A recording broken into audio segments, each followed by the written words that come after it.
जल्दबाजी एक शिक्षाप्रद कहानी। दो बौद्ध भिक्षुक एक मठ में रहा करते थे। एक बुजुर्ग था और एक जवान। यह गुरु शिष्य की जोड़ी एक दिन किसी नगर के सफर के लिए निकली। यह दोनों जिस नगर के लिए जा रहे थे उस नगर के प्रवेश पर एक बड़ा सा गेट था। यह गेट शाम को एक निश्चित समय पर बंद कर दिया जाता था। इन दोनों को उस नगर में बहुत जरूरी काम था, इसलिए वे किसी भी तरह गेट बंद होने से पहले उस नगर तक पहुंच जाना चाहते थे। लेकिन सिर्फ समय ही उनके लिए एक बाधा नहीं थी, और एक और बड़ी बाधा थी इस नगर के रास्ते में आने वाली एक नदी। दोनों गुरु शिष्य बड़ी जल्दी जल्दी में अपने सफ़र को ख़त्म करना चाहते थे। दोनों बड़ी तेजी दिखाते हुए उस नदी तक पहुंच गए, जिसे पार करके उन्हें नगर के उस गेट तक पहुंचना था। बारिश का मौसम था, इसलिए सामान्य रूप से जितना उस नदी में पानी होता था उससे ज़्यादा था। दोनों ने नदी तक पहुंचने के बाद समय देखा तो अब नगर के गेट बंद होने के लिए ज़्यादा समय नहीं बचा था।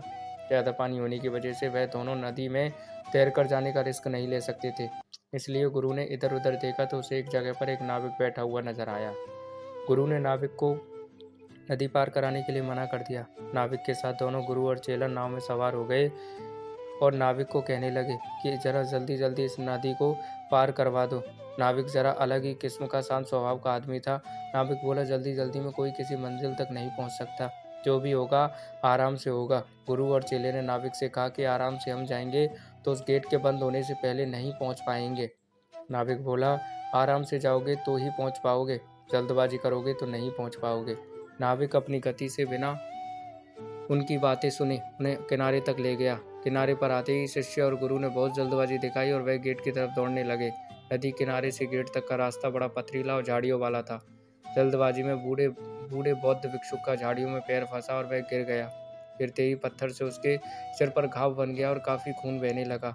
फिर शिष्य ने, जो आगे निकल चुका था, वापस आकर अपने गुरु को उठाया और उनका घाव साफ किया। उन्होंने उन्हें बिठाया। तब तक नगर का दरवाजा बंद हो चुका था।